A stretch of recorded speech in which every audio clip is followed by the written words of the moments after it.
اگر کسی شخص نے اپنی بیوی کو ایک ساتھ 3 مرتبہ طلاق دی، اور وہ طلاق اس نے دی طلاق دینے کے لیے، تو پھر مگر عدت کی مدت کے دوران اس نے رجوع کر لیا، خواہ رجوع کرنے کا کوئی بھی طریقہ اختیار کیا ہو، بول کے کیا ہو یا اپنے رویے سے کیا ہو، رجوع ہو جائے گا۔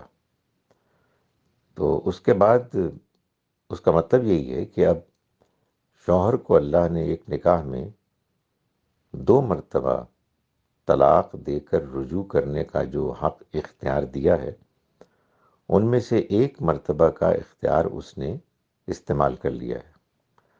اب دوسری مرتبہ وہ یہی کام کر کے دوبارہ رجوع کر سکتا ہے۔ مطلب یہ نہیں ہے کہ وہ ایسا کرے، مگر ایک اور موقع کا، ایک اور مرتبہ کی اجازت ہے۔